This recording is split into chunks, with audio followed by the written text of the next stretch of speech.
Solid mileage के साथ hero maestro as बनाए boys की life थोड़ी हटके।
তোৰ মৰমৰ বান্ধোনত শহুৰৰ ঘৰখন উজ্বলি উঠিব। তেওঁলোকৰ মৰমেও তোৰ সকলো দুখ পাহৰাই পেলাব। দেৱীৰ বিয়া হ'ব। তাইৰ বিয়াখনৰ কাৰণে আমি কিমান অপেক্ষা কৰিছিলো। শেষত যেনিবা ভগৱানৰ কৃপাত বিয়াখন হ'বগৈ। মোৰ চকুলৈ চা, তই এতিয়াই গম পাই যাবি যে তই মোৰ কাৰণে কি হয়।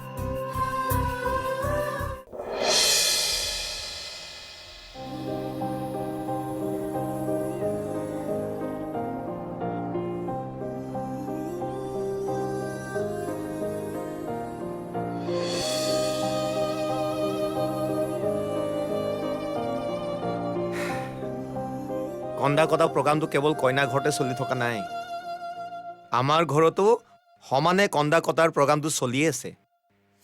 গাৰটো চাগে চকু পানীৰ কোবত তিতিয়ে গ'ল। আপোনালোকে বাৰু এখন দৰাৰ ঘৰ বুলি ভাবিছে নেকি? মিষ্টেক কৰিছে। নহয়, এইখন দৰাৰ ঘৰ নহয়। আচলতে এখেতেই হ'ব লাগিছিল দেৱীৰ প্ৰকৃত প্ৰেমিক অৰ্থাৎ দৰা।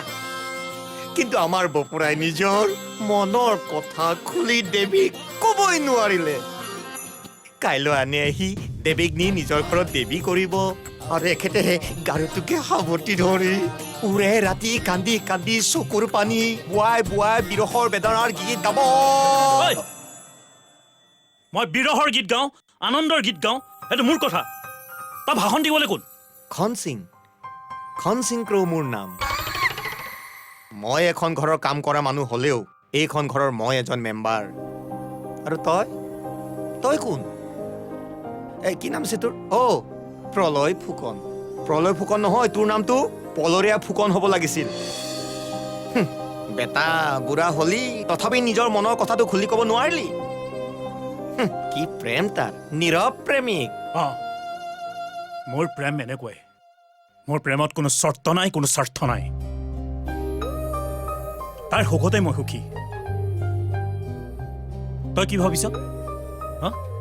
তলমূৰ কৰি মই দেৱীৰ কাৰণে দুখ কৰি আছো? কোনো দুখ নাই। তলমূৰ কৰি মই দেৱীৰ বাবে ভগৱানৰ ওচৰত প্ৰাৰ্থনা কৰিছো যাতে তাইৰ বিয়াখন ভালদৰে হৈ যাওক, তাইৰ সংসাৰখন সুখৰ হওক। বুজিলি? তই বহুত মহানো, কিন্তু এই মহানতা মোৰ ভাল নালাগে। শুন, এতিয়াও বিয়াখন হৈ যোৱা নাই। তোৰ হাতত এতিয়া বহুত সময় বাকী আছে।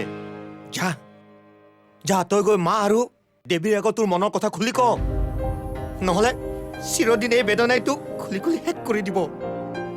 আৰু তেতিয়া বুজিবি যে দেৱীক হেৰুৱা জীৱনত তই কি পালি। নিজৰ কাৰণে নহয়, অন্তত মাৰ কথাটো চিন্তা কৰ।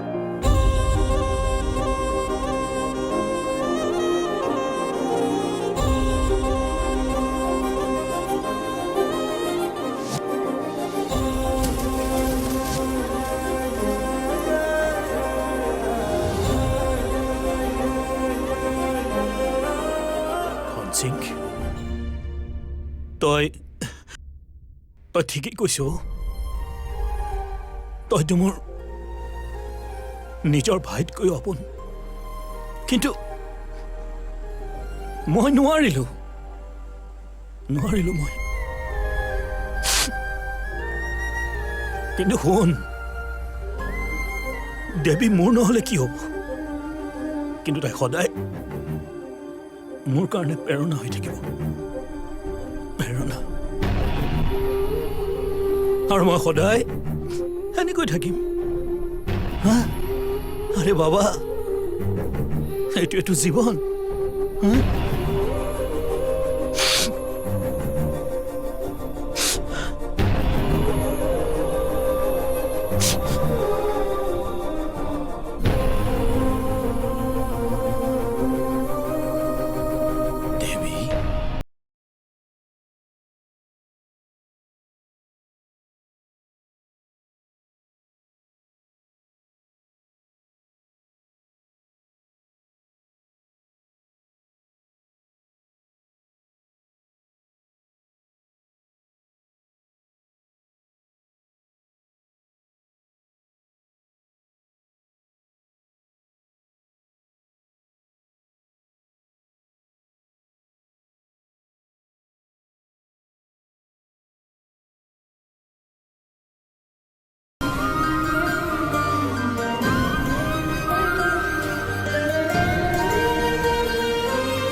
প্ৰহ্লাদ অঁ দাদা এই দুদিন দেৰি হ'ব পাৰে অঁ কিন্তু সনাতনে এটা ভাল জোৱাই পালে বুজিছা হয় হেৰা মাক দেউতাকো বৰ ভালহে ভাল বৰ ভাল কথা দাদাৰ কপাল ফুলিল আপোনাৰ কিন্তু ভাগ্যখন ভাল দেই হ'ব মোৰ প্ৰশংসা এৰি মোৰ ছোৱালীৰ প্ৰশংসা কৰ এইখন তাইৰ ভাগ্য তাই ভাল বাবে ভগৱানে এঘৰ ভাল মানুহক আমাৰ কাষ চপাই দিলে সেইটো পিছে হয় সকলো কথা ভাগ্যতে লিখা থাকে তই চাবি দেৱীৰ ভাগ্যই মিতিৰৰ ঘৰখনো একেবাৰে উজ্বলাই তুলিব লাগে কাৰেণ্ট থাককেই বা নাথাককেই হয়নে মই কিন্তু দেৱীৰ লগত ইনভাৰ্টাৰ পঠোৱাৰ ব্যৱস্থা কৰা নাই আৰু মোৰ এতিয়া দিবলৈও সামৰ্থ্য নাই ঐ সাগৰ তোৰ ঘৰৰ সকলো মানুহকে বিয়াখন খাবলৈ আহিবলৈ কবি মই ইনভাৰ্টাৰ নিদিব পাৰোঁ কিন্তু মই মানুহক খোৱা বোৱাৰ ভাল ব্যৱস্থা কৰিছোঁ বুফে হয়নে বুফে অ' দাদা আপুনি যে এই বুফে খাবলৈ এখেতৰ পৰিয়ালক মাতিলে অ' মোৰ পৰিয়ালৰ কথা পাহৰিলে হ'বলা তোৰ পৰিয়াল থাকিলেহে মাতিম নে মনে মনে তই আগতে নকৰা কাম ফেৰা এতিয়া কৰি পেলালি তোৰ কথাটো ক'ব নোৱাৰি তই একদম ঠিক কথা কৈছে দেই প্ৰহ্লাদৰ ভক্তি বা কেতিয়াও বজে কোনেও ক'ব নোৱাৰে হা আপোনালোকে কি যে কথাবোৰ কৈ আছে নহয় সেই বয়সতে মোৰ একো নহ'ল এতিয়া আকৌ আপোনালোকে এই বয়সত মোৰ গতি লগোৱাৰ কথা কৈ আছে বাদ দিয়ক দাদা দৰা কেইটাত পাবহি কওক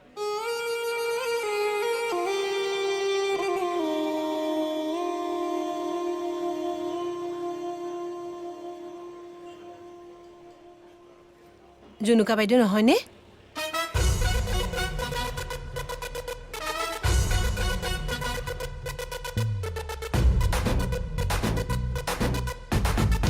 তাৰমানে আপুনি বিয়া ঠিকছে খালে খালো দেৱীৰ বাপেকে ভালকৈ খুৱাবলৈ চেষ্টা কৰিছিল কিন্তু সিমান এটা ভাল নহ'ল বাপেকৰ হাঁহি ফূৰ্তি দেখি মই তবত মানিলোঁ ছোৱালীজনী যেন তেনে বিয়াখন হ'বলৈ ওলাইছে তাতেনো ইমান ফূৰ্তি কৰিব লাগেনে একেবাৰে হৰি বিষ্ণুহে আৰু পিছে তুমি বিয়ালৈ পাক এটা নামাৰা যাবলৈতো ইচ্ছা আছিল, কিন্তু কিমান আৰু আনৰ বিয়া খাম।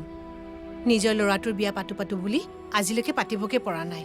আৰু আনৰ বিয়া খাবলৈ গ'লে সেই সকলোৰে এটাই প্ৰশ্ন, বোলো ল'ৰাৰ বিয়া কেতিয়া পাতিবা? নোৱাৰি আৰু। হয় দিয়া, এই পলয় বিয়ালে মন নেমেলে নেকি? নে মনে মনে কাৰোবাক পচন্দ কৰি থৈছে, নে তাৰো কিবা ট্ৰেজেডি আছে? জানো, তাৰ কথা সিহে জানিব। আৰু মোৰ নিজৰ ল'ৰা হ'লেও এই ক্ষেত্ৰত মই তাক আজিলৈকে বুজি নাপালোঁ। এৰা, ক'ৰবাততো বোপাই কিবা ঘটনা ঘটাই থৈছে। ৰ'বা, তুমি কথা এটা শুনিছানে নাই? দেৱীৰ দৰাটোৱে বাপেকক গাঁৱৰ পৰাহে বিয়া পাতিছে। দৰা এতিয়া গাঁৱৰ পৰা আহিব, তাকো বাছত। দৰা পৰিয়াল, মিতিৰ কুটুম সকলো বাছত আহিব। নাজানো আৰু কি নিয়ম এইবিলাক। কি নিয়ম মানে? আগৰ দিনৰ দৰা দেখোন তেনেকেই আহিছিল। মোৰ কিন্তু কথাটো শুনি বৰ ভাল লাগিল। পিছে বাইদেউ, দৰা কেই বজাত পাবহি?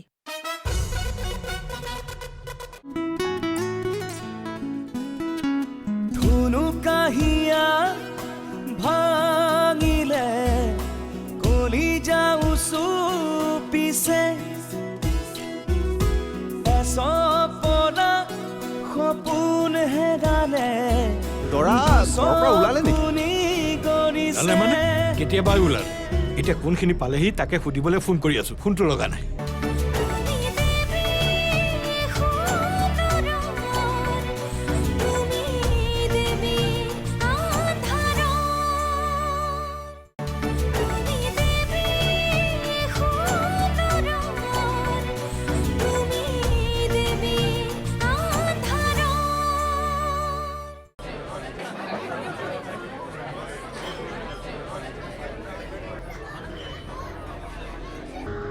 দৰা ঘৰৰ পৰা ওলালে নেকি? ওলালে মানে কেতিয়াবাই ওলালে। এতিয়া কোনখিনি পালেহি তাকে সুধিবলৈ ফোন কৰি আছো, ফোনটো লগা নাই। ৰাস্তাত নেটৱৰ্ক নাই পোৱা চাগে। আৰে এজনৰ নেটৱৰ্ক মানে নাথাকিব পাৰে। মই মামাক, খুৰাক, ভনী জোৱাইকো মাৰিছো, তেওঁলোকৰো নাথাকিবনে? বৰ চিন্তাত পেলালে দেই। তাৰ পৰা ওলাইছে যেতিয়া পাবহি। আপুনি দেউতা, কি এই মাত্ৰ এটা বৰ বেয়া খবৰ পালোঁ। হাইৱেৰ ওচৰত এখন বৰযাত্ৰী বাছৰ বৰ বেয়াকৈ এক্সিডেণ্ট হ'ল। বহুত মানুহ মৰিল। বাছখন বোলে নদীত গৈ পৰিছে। কি কথা কৈছো এইবোৰ? কোনে কৈছে তোক? টিভিত ব্ৰেকিং নিউজ দি আছে দেউতা। এইখন বাছ আমাৰ দেৱী বা দৰাৰ বাছখন নহয়তো। কি অদ্ভুত কথাবোৰ যে ভাব তই। একো এটা নজনাকে হুলস্থুল কৰাত লাগি গলি। বলচোন কি দিছে চাওঁ। নহ'লে সকলোবোৰ অথণ্ড হৈ পৰিব। ৰক্ষা কৰা, ৰক্ষা কৰা।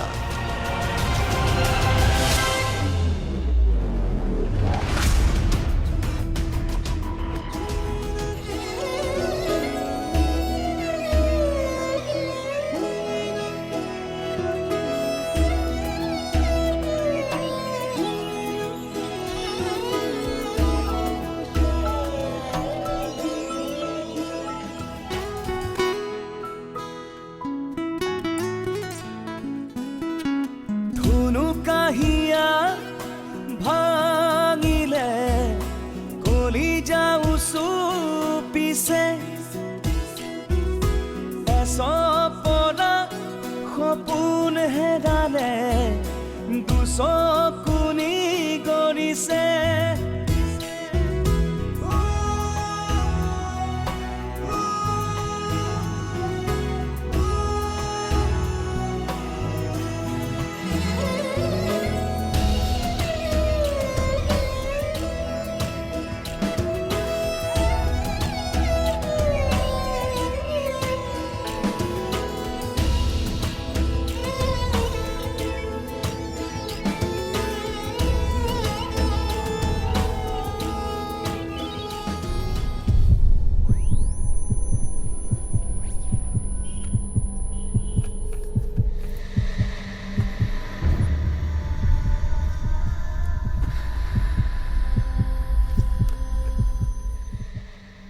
ভগৱান, এয়া তুমি কি কৰিলা? কিয় মোৰ ছোৱালীজনীৰ হ'বলগীয়া ঘৰখন ভাঙি চুৰমাৰ কৰি দিলা? তোমাৰ অলপো বেয়া নালাগিল নে? হনি হনি এই টিভি চেনেলে পঢ়া কথাটো মিছা হ'ব পাৰে। এক্সিডেণ্ট হোৱা বাছখনৰ বৰযাত্ৰী প্ৰদীপ শৰ্মা নহ'ব পাৰে। তাহাঁতৰ ভুলতো হ'ব পাৰে। আমাৰ দেৱী ইমান দুৰ্ভগীয়া হ'ব নোৱাৰে অদি। হয়নে? তই ভালদৰে খবৰ এটা কৰচোন। হা যাচোন। আব্দুল, এক্সিডেণ্ট হোৱা বাছখন মোৰ জোৱাই অহা বাছখন নহয়, হয়নে নে নহয়? হয়নে নহয়? ক তই মুখেৰে নামাত কিয়? আৰে নকওঁ কিয়?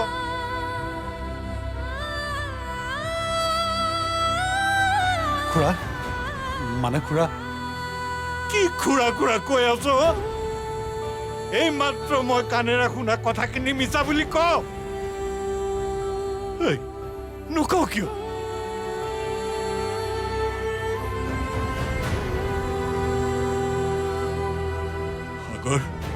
সাগৰ কথাবোৰ মিছা নে? সকলো ঠিকে আছে হয়নে? হে ঠিক আছে। দেউতা কণা, তই এনেকুৱাখন কিয় কৰিছ? তই ধৈৰ্য ধৰিব লাগিব। চা, সত্য মৃত্যু এইবিলাক আমি কোনেও ৰচিব নোৱাৰো। দেৱীৰ ভাগ্যটো এইটোৱেই আছিল। দেৱীৰ ভাগ্য ইমান বেয়া হ'ব নোৱাৰে। তাই মোৰ লক্ষী ছোৱালী। মোৰ দেৱী ইমান দুৰ্ভগীয়া হ'ব নোৱাৰে, কেতিয়াও নোৱাৰে।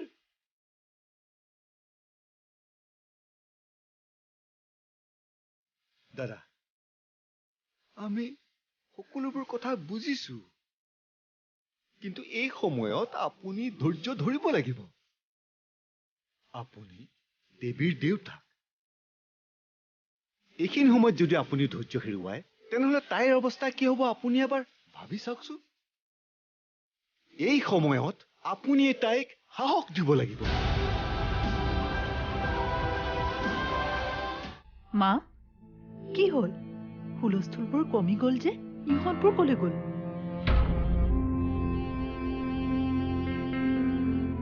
কি হ'ল মা? মা, কি হ'ল তোমাৰ? গা বেয়া লাগিছে নেকি? চাওঁ, ইয়াতে অলপ বহি দিবা। আহা আহা। মই ঠিকে আছো। দেৱী,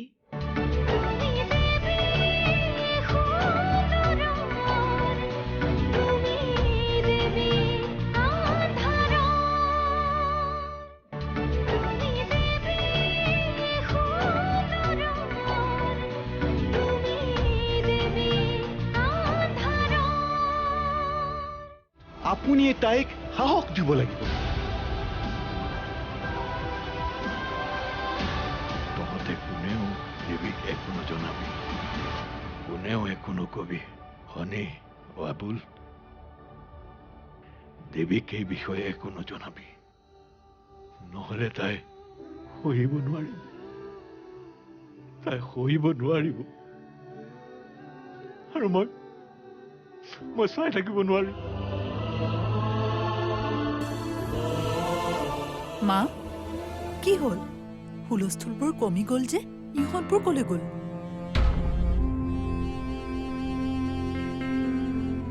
কি হ'ল মা? মা, কি হ'ল তোমাৰ? গা বেয়া লাগিছে নেকি? চাওঁ, ইয়াতে অলপ বহি দিবা। আহা আহা। মই ঠিকে আছো। দেৱী, তই এই কাপোৰযোৰ সলাই পেলা। দেউতা, তুমি বাৰ পৰা সঁচা কথাটো কিমান দিন লুকুৱাবা? তৰা কিয় নাহিল বুলি সুধিলে তুমি কি উত্তৰ দিবা? কাপোৰযোৰে মোক ভাল দেখা নাই নেকি? নহয়, লগাতকৈ বেছি ভাল লাগিছে তোক। সেইকাৰণেই চাগে। দেৱী, তই কাপোৰযোৰ সলাই পেলা। আমি ধৈৰ্য ধৰিব লাগিব দেউতা। আমি তাইক সাহস দিব লাগিব। আমি ধৈৰ্য ধৰিবই লাগিব দেউতা। ধৈৰ্য ধৰিব লাগিব আমি। মা, কাপোৰযোৰ তুমি কিয় সলাবলৈ কৈছা মা মোক কাৰণটো কবানে তুমি এনেকৈ কান্দিছা কিয় মা মা কি হৈছে নোকোৱা কিয় কি লুকুৱাইছা তুমি মোৰ পৰা মা সঁচা কথাটো কোৱা না মা তোমাক মোৰ শপত দিছো মা সঁচা কথা কোৱা আমাৰ সপোনবোৰ সপোন হৈয়ে ৰ'ল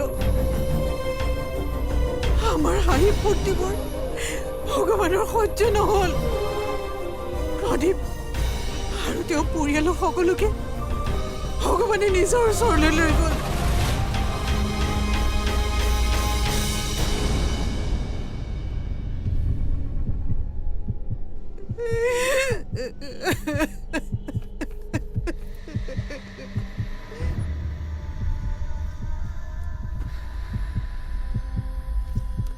মা তুমি এইবোৰ কি কৈ আছা সঁচা কথা কৈছো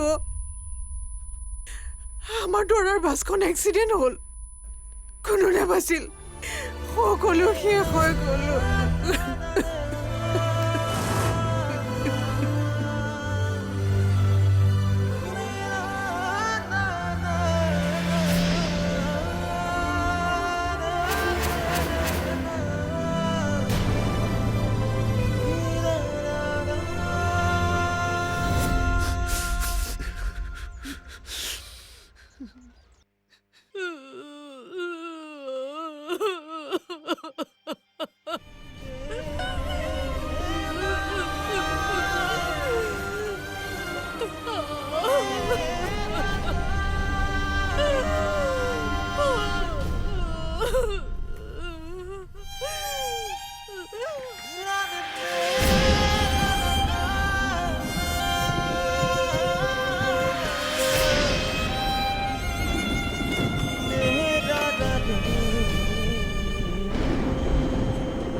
দেৱীৰ আজি অৱস্থাটোৰ বাবে জগৰীয়া তই এবাৰ ভাবি চাইছনে এই ঘটনাটোৰ পিছত দেৱী আৰু কি পৰিস্থিতিৰ সন্মুখীন হ'ব পিছে এটা কথা ভাবিহে মোৰ হাঁহি উঠিছে তুমি যে কৈছিলা দেৱী বৰ ভাল ছোৱালী লক্ষী ছোৱালী পিছে এতিয়া কি হ'ল সেই লক্ষী ছোৱালীজনীৰ বিয়াখনে যে 15 जनকৈ মানুহক মৃত্যুৰ মুখলৈ ঠেলি দিলে सॉलिड माइलेज के साथ हीरो माइस्ट्रो एज बनाए बॉयज की लाइफ थोड़ी हटके